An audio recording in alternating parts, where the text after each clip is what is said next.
मेरे को 39 ईयर्स हो रहा मेरे को सर्विस में, मैं रिटायर करने का अवसर मिला और यही कहता हूँ सर्विस को। कौन कहते हैं फायर सर्विस वाले आग बुझाने देर से आते? कौन कहते हैं फायर सर्विस वाले आग बुझाने देर से आते हैं? जब हम आग पे काबू पाना शुरू कर देते हैं तो आग हमसे घबराता है। दोस्तों, मैं जो भी लोग वो फायर को फाइट करने के लिए आगे बढ़ता है। ये इमरजेंसी, ये फायर सर्विस का ये रूल है हमारा, ये हमारा फायर सर्विस बोल तो खाली फायर सर्विस ही नहीं, फायर सर्विस इमरजेंसी सर्विस।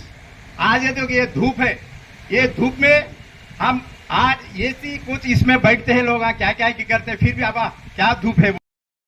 हमारे सीनियर असिस्टेंट रहीम साहब उन्होंने भी आए, उनका भी मैं शुक्रिया अदा करता हूँ। अब कहना चाहता हूँ दोस्तों, स्टेज पైకి రాగలరు।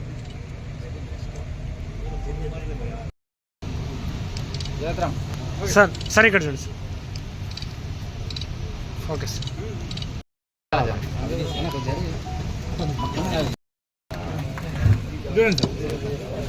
కొంచెం లైన్ ఉంటే బాగుంటుంది వెనక ముందు కంటే।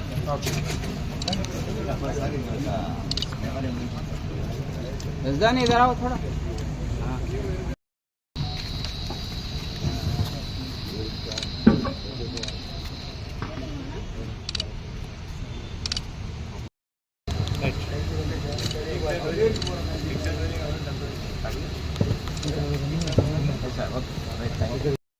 సార్ ఇప్పుడు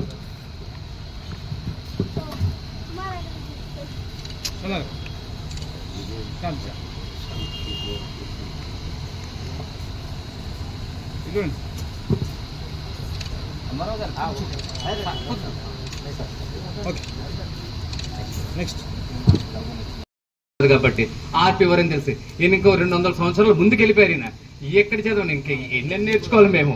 అలాగే మనకి ఇది సార్ చెప్పినట్టు అతి పురాతన శాఖలో ఫస్ట్ మనకి రెవెన్యూ వస్తుంది, 100% రెవెన్యూ వస్తుంది। తర్వాత యూనిఫామ్ సివిల్ కోడ్ అంటే పోలీసు వస్తారు, తర్వాత వచ్చే శాఖే ఫైర్ సర్వీస్ అని అది నాకు తెలుసు। మరొకసారి గుర్తు చేశారు, చాలా మందికి కూడా తెలియపోవచ్చు। ఆ 1944 ఆ పాంప్లెట్ చదివి అదే అనుకుంటున్నాం మనం। బ్రిటిష్ వాళ్ళ టైమే అంటే సార్ అన్నట్టు ఎక్కడైనా ఏదైనా జరగచ్చు, ఒక్కొక్క ప్లేస్ లో ఒక్కొక్కటి జరగచ్చు। ఇప్పుడు ల్యాండ్ స్లైడ్స్ ఉన్నట్టు ఆ ఏరియాలో ల్యాండ్ స్లైడ్స్ జరగచ్చు, ఇప్పుడు కోస్టల్ ఏరియాలో ఉన్న సునామీలు అవి రావచ్చు, కొంచెం హిమాచల్ ప్రదేశ్ ఢిల్లీ అందులో ఎర్త్క్వేక్స్ రావచ్చు। ఫైర్ అనేది దానికి ఏమి మతం ఉండదు, ఏమి ఉండదు, ఎక్కడైనా ఎన్ని ప్లేస్ లో ఫైర్ అయ్యే ఛాన్సెస్ ఉంటది। ఎక్కడైతే మానవులు ఉంటున్నారో లేకపోతే చెట్లు ఉంటున్నాయో, ఫైర్ కి ఉండే పదార్థాలు ఏముంటున్నాయో అది ఎక్కడైనా మనకి ఫైర్ అయ్యే ఛాన్సెస్ చాలా చాలా చాలా ఎక్కువ। ఈ శాఖలోకి నేను వచ్చినందుకు చాలా చాలా గర్వపడుతున్నాను। అంటే బిఏ ఫైర్ ఫైటర్ గా నాకు ఇది మనకు ఒక అదృష్టం కింద కూడా భావించాలి మనకి। ఇంకా మనకి విషయానికి వస్తే మనకు 1944 నుంచి అనాథ నుంచి వస్తుంది, ఏప్రిల్ 14 నుంచి 20th వరకు। దీని యొక్క ముఖ్య ఉద్దేశం ఏమిటంటే మనకి ఆ టైంలో ఎవరైతే ప్రాణాలు కోల్పోయారో వాళ్ళకి నివాళులు అర్పిస్తూ, ప్రజెంట్ కూడా మనకి ప్రతి సంవత్సరం విధి నిర్వహణలో ఎవరో ఒకరు ప్రాణాలు కోల్పోతుంటారు।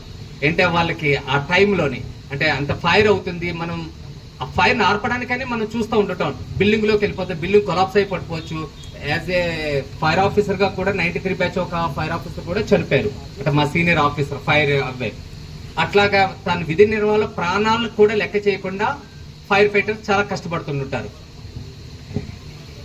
ఇంకా మనకి ఈ హిందువులకి దీపావళి దసరా ఎట్లాగో, క్రిస్టియన్స్ కి క్రిస్మస్ గుడ్ ఫ్రైడే ఎలాగో, ముస్లిమ్స్ కి రంజాన్ ఎలాగో, మన అగ్నిమాపక శాఖకి ఈ రోజు ఒక పండగ లాంటిది।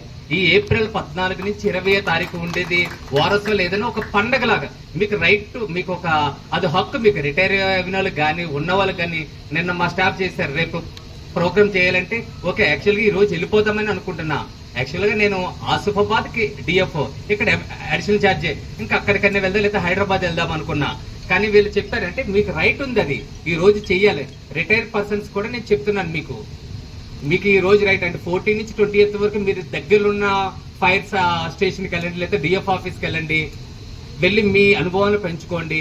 14 నుంచి 20 తారీఖు లోపల మీరు అంటే ఇప్పుడున్న యూత్కి చెప్తున్నా, అంటే ఇంచుమించు 3-4 జనరేషన్స్ మీ ఏజ్ చూసుకుంటే 1990s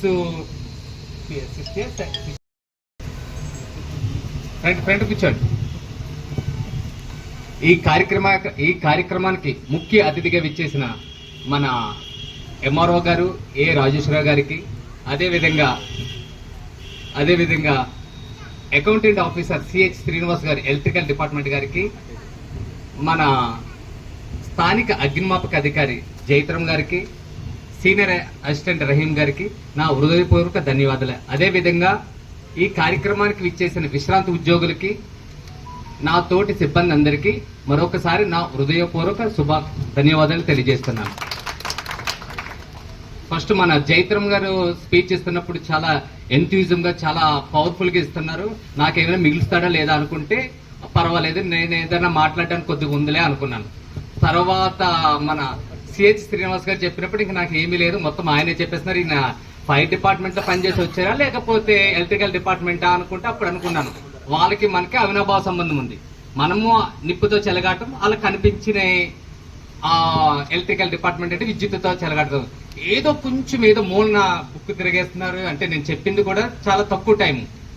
ముందుకు ఇంకొకటి, ఈ కార్యక్రమానికి అంటే మనకి ఈ రోజు సండే అని తెలుసు చెప్పారు మన ఎల్ఎఫ్ స్థానిక ఎల్ఎఫ్ యజ్దాని గారి వీళ్ళందరూ అడిగితే ఎవరైనా చీఫ్ గెస్ట్ అంటే ఈ రోజు సండే, దట్టు మనకు 20th మనకి ఇంద్రవెల్ల ప్రోగ్రామ్ ఉంది, పెద్ద పెద్దోళ్ళు ఎవరు రారు, మీరు ఏదైనా చూసుకోండి అంటే వీళ్ళకి నైట్ జస్ట్ సూచాయిగా నైట్ ఎవరికి ఎంఆర్ఓ గారు చెప్పాను, మార్నింగ్ 6:30 7కి 7:30కి మనకి శ్రీనివాస్ గారికి చెప్పాను.